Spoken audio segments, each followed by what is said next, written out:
Tuyo. Ramón Rosa Rodríguez Maldonado. Él nació el 28 de enero del año 1938. Egresó como subteniente del ejército paraguayo, como oficial de las Fuerzas Armadas de la remesa 1961. Desarrolló una prolífica carrera militar. Su último cargo fue el de jefe de Estado Mayor del Tercer Cuerpo de Ejército, con asiento en Mariscal Estigarribia, Chaco. Se retiró en el año 1991 con el grado de general de brigada, es decir, 2 estrellas.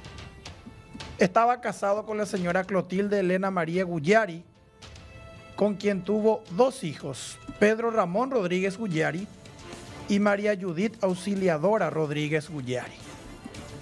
Durante su tercer año como militar retirado, en el año 1994, el general Ramón Rosa Rodríguez, como era más conocido, fue designado titular de la Secretaría Nacional Antidrogas, SENAT, cuando eso era una secretaría relativamente nueva, porque pasó a ser un órgano ejecutivo de la anteriormente DINAR, que era Dirección Nacional de Antinarcóticos.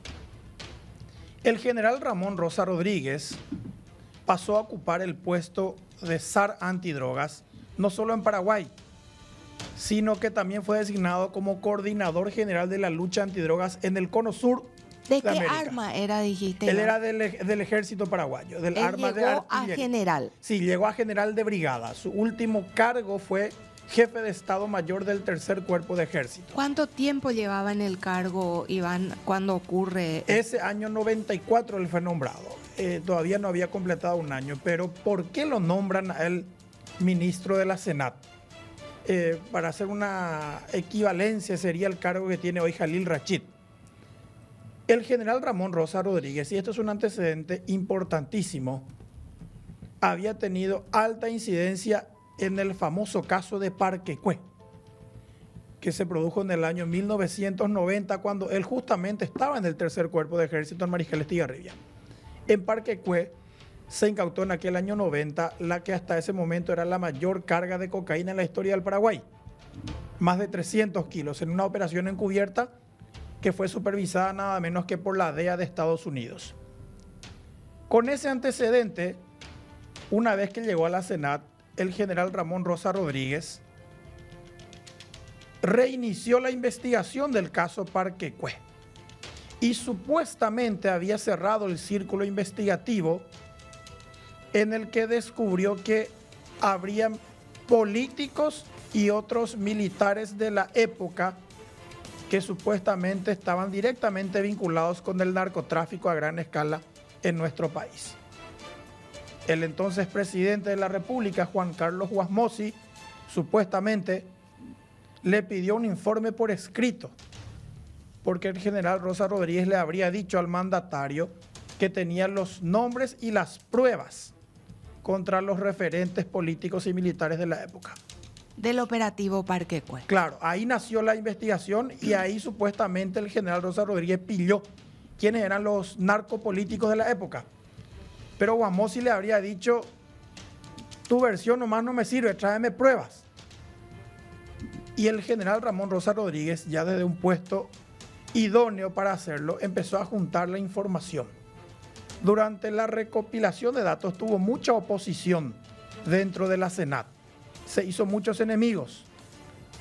Él tenía una especie de confidente, que era de hecho su ayudante. El entonces capitán del ejército paraguayo, Juan Emiliano Ruiz Díaz Auxilia, quien en aquel día del atentado, hace 30 años, tenía 36 años de edad. El capitán Ruiz Díaz llegó a trabajar con el general Rosa Rodríguez en el Tercer Cuerpo de Ejército. De ahí se fueron juntos a la SENAT. Era su mano derecha. Era su mano derecha, era su confidente, era su hombre de confianza. Aunque nunca se supo con certeza por qué le mataron al general, había 2 versiones principales. Una, que ese día él por fin había juntado toda la documentación necesaria para probar la responsabilidad de políticos y militares en el narcotráfico y que se iba a reunir esa mañana con el presidente de la República, Juan Carlos Guasmosi. Esos documentos él los tenía en un maletín con el que efectivamente salió de su casa aquella mañana. Y la otra versión era de una lucha interna dentro de la Senat, que supuestamente había un faltante de dinero de la caja chica y le atribuían esa desaparición al ayudante, Juan Emiliano Ruiz Díaz, el que manejaba la plata. Pero esta versión es la que menos fuerza cobró.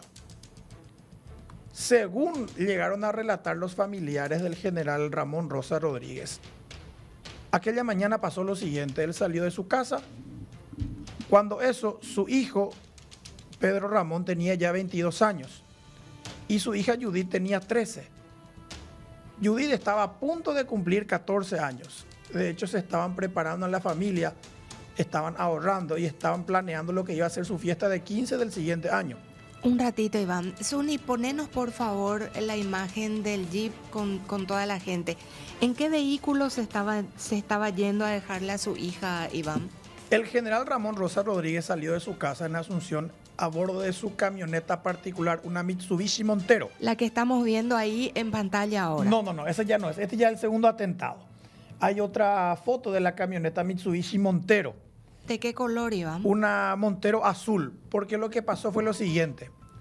Salieron de la casa el general, un detalle, el general siempre, ahí está la Montero, el general siempre manejaba su camioneta. Polarizado full tenía. Estaba el vehículo. Sí. El general siempre manejaba su vehículo, aunque también con él siempre transportaba a su custodio chofer, Pedro Abundio Fleitas se llamaba. En ese momento tenía 30 años de edad.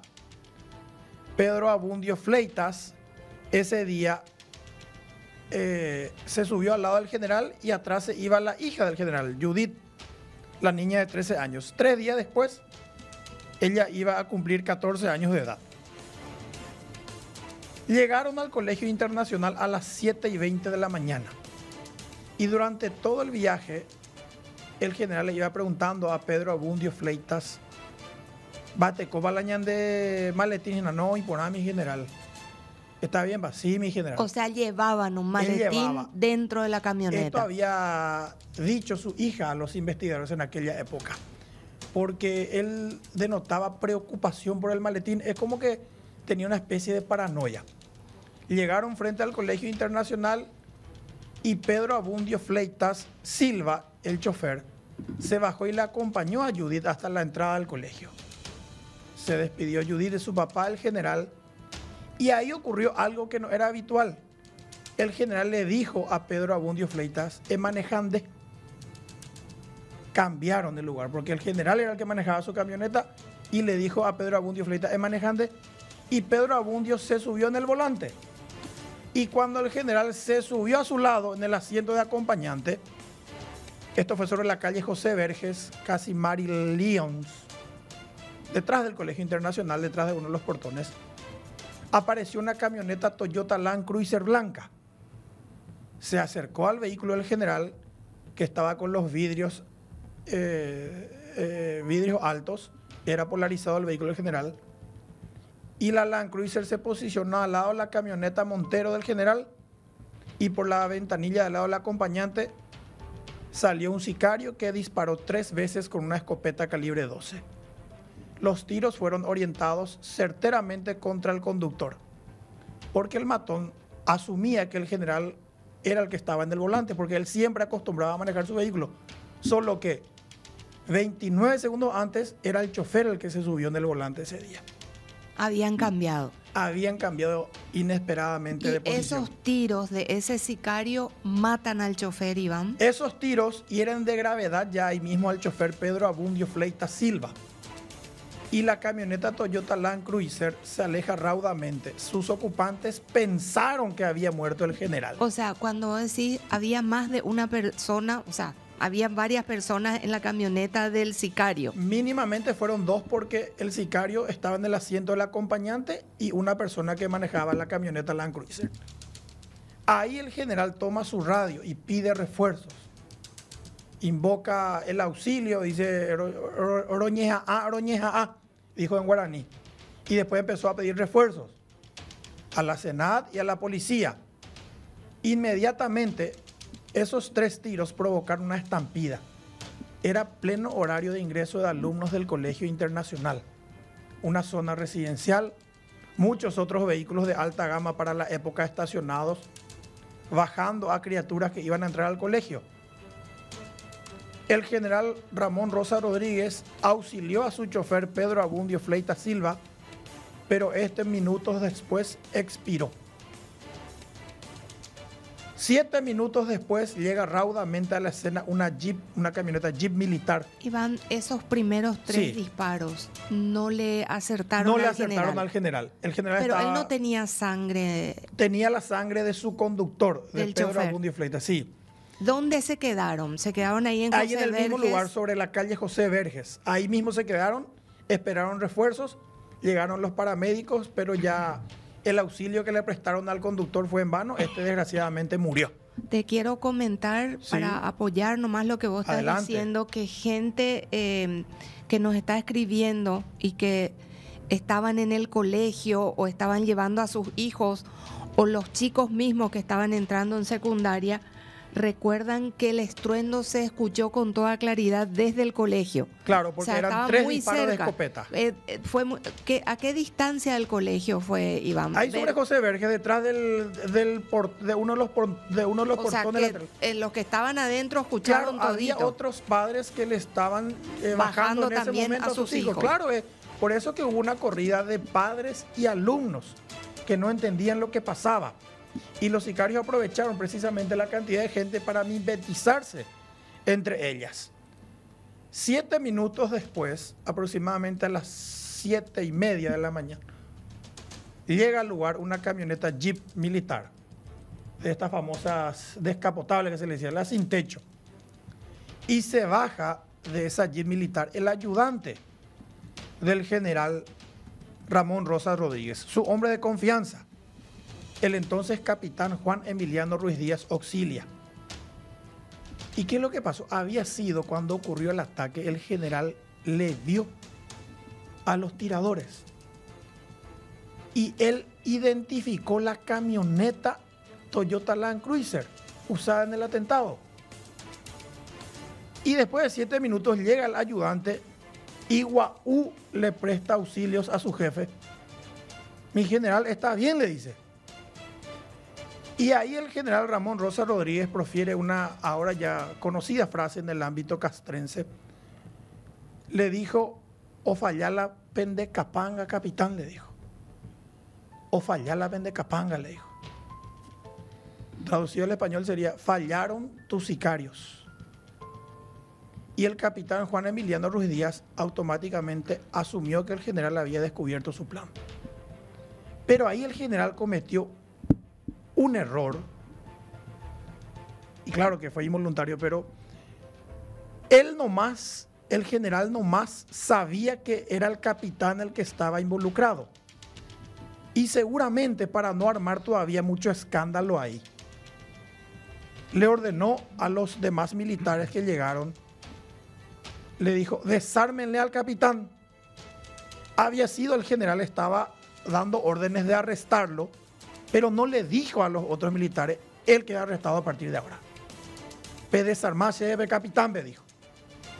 Y se subieron a la camioneta Jeep militar, el conductor, al lado el general, atrás, en el medio, el capitán Ruiz Díaz, y en los costados de otros 2 efectivos militares y uno más parado que iba como guardia. ¿Podríamos mirar la foto del Jeep y todo eso, por favor, para que la gente tenga, sobre todo los que están siguiendo a través de ABC TV? Ahí nos explicáis. Ahí está.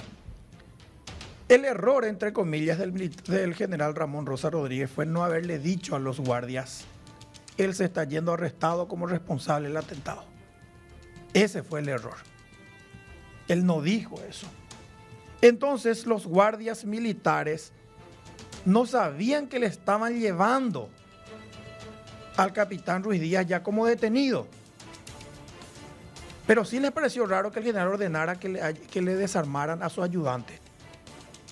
salieron de detrás del Colegio Internacional, llegaron a la avenida Mariscal López, luego tomaron la curva San Miguel y en un momento dado el capitán Juan Emiliano Ruiz Díaz Auxilia se agacha.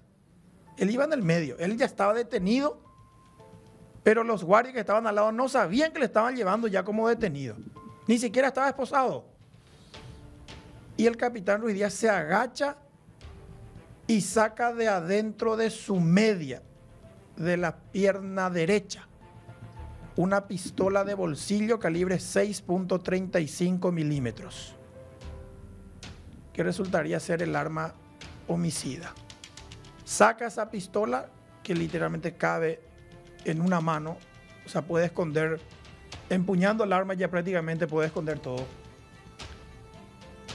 Y saca esa pistola, se dirige hacia el general como guau para hablarle en el oído, pensaron los custodios militares, y apoya la pistola contra la cabeza del general y dispara una vez. Ese tiro efectivamente mataría al zar antidrogas de nuestro país. Un ratito, porque hay una foto del desaparecido diario Noticias Sony que hoy publican también nuestros compañeros. Está en el material del digital, que creo que es la última foto donde se le ve al general con el que le iba luego a matar, Iván. Esta es una foto, efectivamente, del ahora ya desaparecido diario Noticias, que se tomó en la escena del primer atentado. O sea, el general ahí ya sabía que él, el que estaba a su lado, era el que había intentado matarlo minutos antes. Así estaba vestido el general cuando murió, así estaba vestido el capitán cuando mató. Vamos sobre la foto, Zuni, porfa. Tengo acá, nos está hablando un familiar del general Iván. Sí. Y dice que confirma lo que estás diciendo. Él ya se dio cuenta después del primer atentado que su mano derecha era parte de los sicarios. Quisieron trasladarlo en un vehículo cerrado y él ya se negó. No quería ir en un vehículo cerrado con este señor. Pidió un vehículo abierto y ese es el jeep que estamos viendo en la foto. Pero lo sentaron atrás, lastimosamente, y cuenta es un familiar, no quiero decir qué grado le une. No avisó que él guardaba en el tobillo una pistolita que llevaba siempre y el error fue sentarlo detrás y olvidar esa arma. Dice que estando en el sanatorio, ya después cuenta lo que vivió la familia cuando lo trasladan a él al sanatorio. Estando nosotros en la pieza con su esposa, entró gente que decían que era de la DEA o de la SENAT como locos buscando el maletín. Y ninguno de nosotros en ese momento entendíamos. Lo entendimos después que buscaban el famoso maletín. Después de algunas horas, él falleció en el sanatorio americano. Muchísimas gracias a este familiar que nos está hablando. Para nosotros es oro QI, obviamente, esta información de primera mano. Y ahí volvemos al maletín, Iván. El maletín efectivamente fue retirado por alguien de la escena del segundo atentado. Pero, ¿cómo terminó ese segundo atentado? El capitán sacó esa pistola que veíamos recién, una pistola de bolsillo calibre 6.35 milímetros. El arma reglamentaria de los efectivos de la Fuerza de Seguridad es 9 milímetros. Y este es de un calibre inferior, 6.35 milímetros, un calibre inmediatamente inferior. Esa es la pistola. Luego de disparar y de matar a su jefe, ¿qué hizo el capitán Juan Emiliano Ruiz Díaz Auxilia? Repito, en ese momento de 36 años de edad.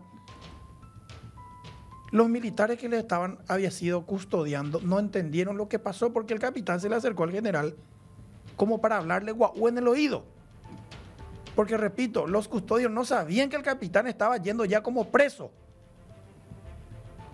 Entonces escucharon una detonación Y en esos 10 segundos de duda entre Baelo y Cuá, ahí el capitán también toma de vuelta la pistola e intenta dispararse en la cabeza. Él quiso suicidarse ahí mismo. Y ahí uno de los guardias... Pero después de meterle el tiro al general. Ya le disparó al general y luego... Un tiro, Iván. Un tiro y luego él ¿A quiso... dónde? En la cabeza del general. Y luego él también apoyó la pistola contra su cabeza. Y justo cuando efectuó el disparo, uno de los guardias manoteó el arma. ¿Y qué hizo? El tiro salió desviado y le rozó la cabeza. De hecho, le llegó a provocar una herida. Por eso es que el capitán después terminaría internado un tiempo. Ahí recién, en 10 segundos, el general estaba muerto y el capitán estaba gravemente herido. Y los guardias cayeron a un estado de shock prácticamente. No comprendían lo que pasaba. Fue justo el momento en que el jeep iba a salir a la avenida General Santos. Y su conductor se detuvo para dar el paso preferencial a otro vehículo que venía raudamente.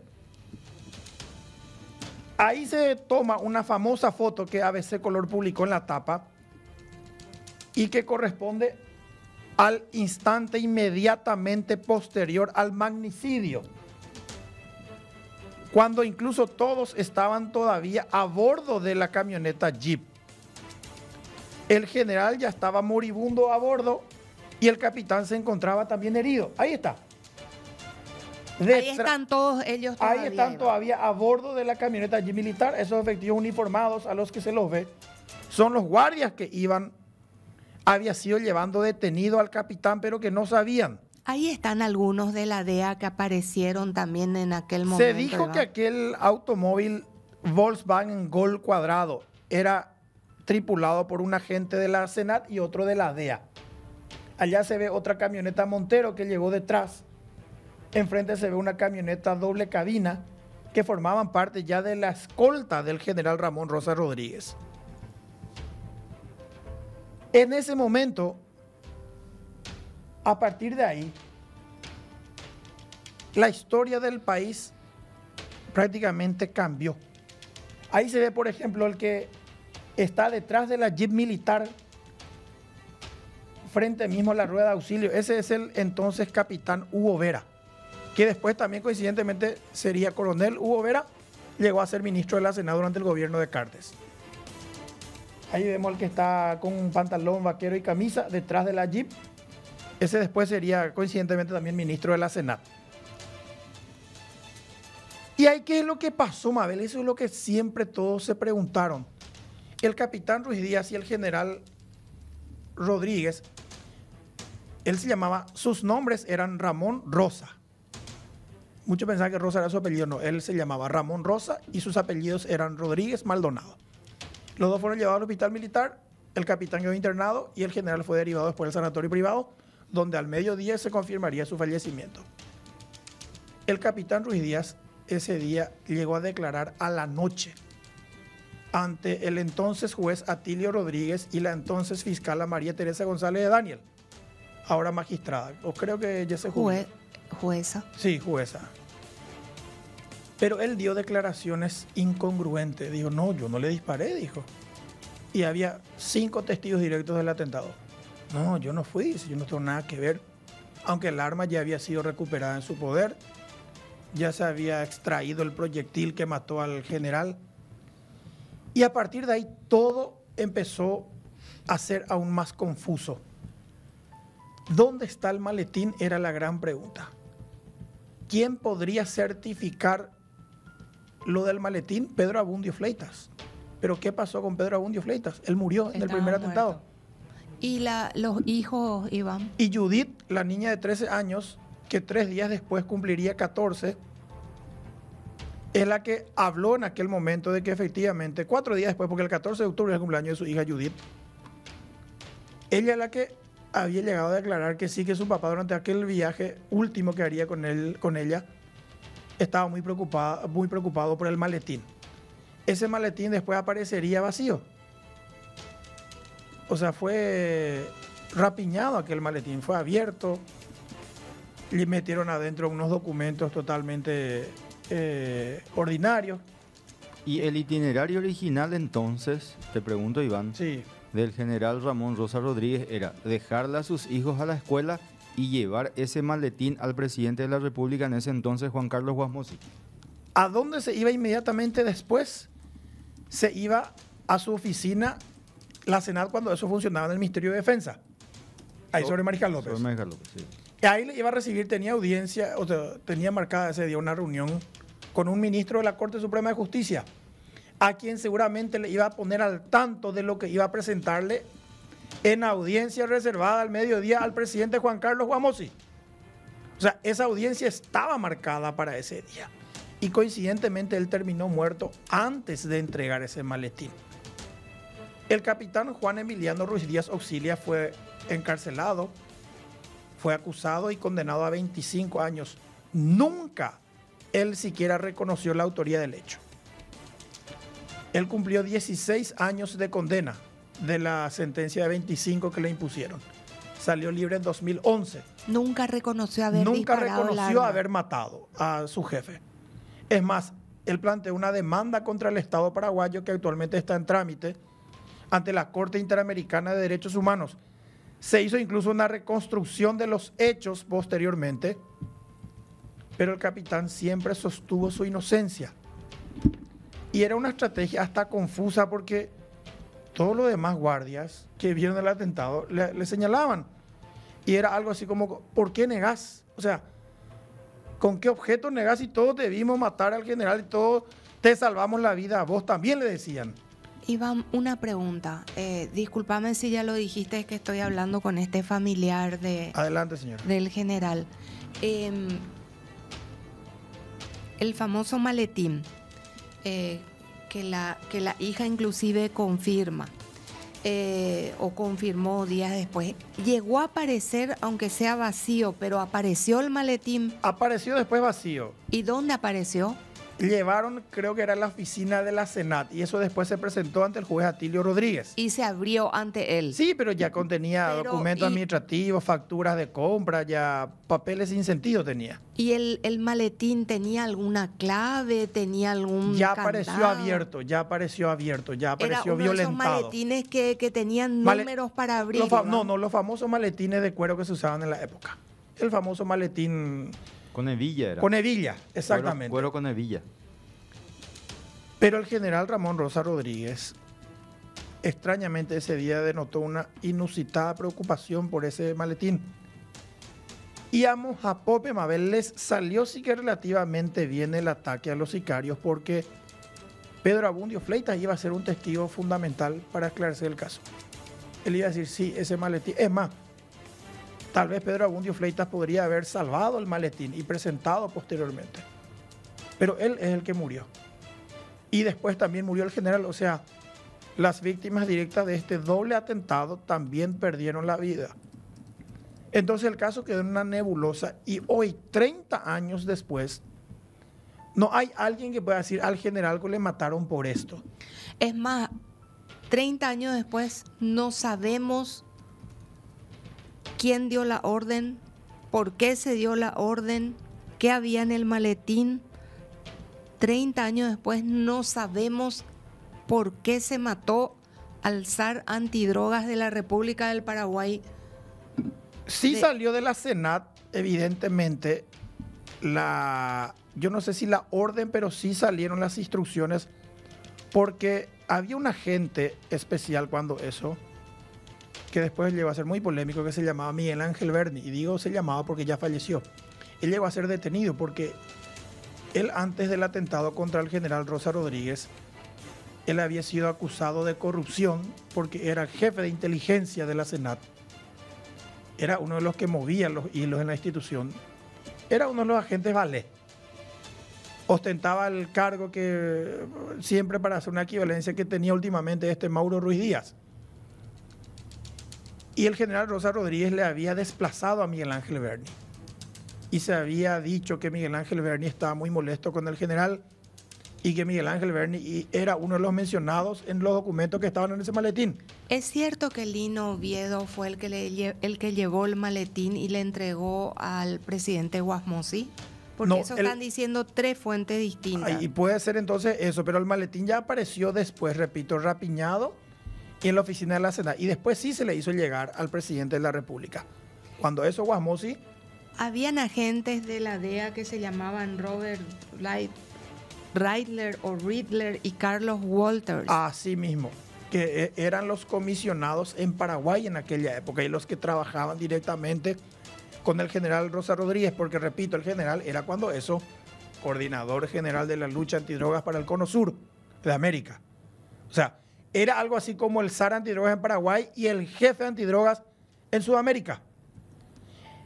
La preponderancia que tenía el general literalmente traspasaba fronteras. O sea, él ya era luego el mandamás de la lucha contra el narcotráfico en Paraguay, pero también él, imagínense, establecía políticas de combate contra el narcotráfico en la región. A ese nivel llegaba. El general incluso sonaba después como potencial candidato incluso a presidente de la República, porque su desempeño en el caso Parquecue le llevaron a ocupar el cargo de ministro de la SENA 3 años después de pasar a retiro. O sea, le seguían teniendo en cuenta al después de que pasó a retiro. Cierto, él no ocupó cargos de relevancia en el ejército ni en las Fuerzas Armadas, porque llegó de hecho al grado de general de brigada y ahí le pasaron a retiro. Pero sí su carrera política fue mucho más importante tal vez de lo que hizo cuando era militar en servicio activo. La muerte del general Ramón Rosa Rodríguez nunca encontró una explicación lógica. Lo más próximo a al por qué le mataron es lo del maletín. Te agrego algo que estoy, informe de la familia también. La orden era que ese día debía morir él. Por eso se hizo a toda costa el segundo atentado. O sea que no es que se quedaron con el atentado fallido y dijeron, bueno, otro día hacemos. Ese día tenía que hacerse el segundo atentado, es la información que le dieron a la familia. Él no tenía que reunirse con Guasmosi ese día. Y él, sabiendo eso, pidió el vehículo abierto porque tenía que llegar a Amburubicharoga. Jamás pensó que con todo eso se iban a volver a animar ese día. Por eso es que... Gente que estaba en la camioneta, sí, su familia, ya no está en el país, nunca se animaron a volver y ni siquiera para cuando falleció la viuda del general, que era la querida doña Clide Ullari de Villarrica. Doña Clota, Clota le decían. Sí, así que la información que le dieron a la familia era que ese día él tenía que morir. Por eso que a diferencia de otros atentados donde vuelven a intentar una segunda vez después de un tiempo o lo que sea, acá se intentó el segundo. ¿Cuánto tiempo después, Iván? 25 minutos. A las 7:20 fue el primer atentado frente o detrás del Colegio Internacional y a las 7:45 fue el segundo hecho. En el primer atentado se usó la Toyota Land Cruiser, que nadie sabía, nadie identificaba ese vehículo. El único que sabía de quién era la camioneta era el general. Por eso que el general le dice, o falla la pendecapanga, le dice a su ayudante. El error, entre comillas, siempre digo, del general fue no haberle avisado a sus subalternos que el capitán estaba en carácter ya detenido como sospechoso del atentado. Es más, la camioneta Toyota Land Cruiser fue encontrada. Esa es la camioneta en la que el primer atentado. Sí, ahí se ven los rastros de disparo. Le dispararon al chofer pensando que el general iba manejando. Porque él siempre manejaba. Y justo, solamente esa vez, el general le dijo al capitán, al chofer Pedro Abundio Fleita, es manejante porque él quería llevar en su mano el maletín. Él estaba tan obsesivo esa mañana con su maletín que toda la hora miraba el maletín. Mo pe de maletín, hoy por nada mi general, tranquilo mi general, a ver, la de maletín. Por eso que el general al final le dice al chofer, el manejante mandé, y él tomó su maletín como para desplazarse hacia No hay ni una foto del famoso maletín. No hay ni una foto del maletín. ¿Dónde se encontró la Toyota Land Cruiser usada en el primer atentado? En el departamento del capitán Juan Emiliano Ruiz Díaz. Efectivamente, ese vehículo fue tripulado por el capitán. ¿Qué es lo que pasó? Después se reconstruyó la secuencia. que el capitán salió de su departamento con la Land Cruiser. Él le pudo haber transportado al matón. El matón disparó en el primer atentado, mató a Pedro Abundio Fleitas, dejó vivo al general, a toda bala al capitán, regresó a su departamento y guardó la Land Cruiser. Hay una persona entonces a la que nunca se le encontró, que tuvo que ser el segundo a bordo del primer vehículo desde donde se disparó. Y le culparon al agente especial Miguel Ángel Berni como sospechoso de haber sido el tirador. Pero nunca se le pudo probar. Nunca se le pudo comprobar y le tuvieron que liberar de nuevo. Pero claramente el capitán Ruiz Díaz o fue él mismo el que tiró o fue él el que condujo a esa camioneta porque se encontró en su departamento después. Señoras y señores, cerramos este capítulo negro en la historia de la República del Paraguay, un capítulo nada claro hasta hoy día, han pasado 30 años, se desconoce al autor intelectual o los autores intelectuales de esto que se le puede calificar como magnicidio. Ya ustedes saben que magnicidio es el asesinato de una persona de altísima investidura dentro de un país. Este era el caso del general Ramón Rosa Rodríguez. Un día como hoy, hace 30 años, era asesinado. Es uno de los capítulos negros de nuestra historia que hasta hoy día tiene preguntas sin respuestas y gente que hasta hoy día vive con miedo por todo lo que estuvo vinculado a este caso.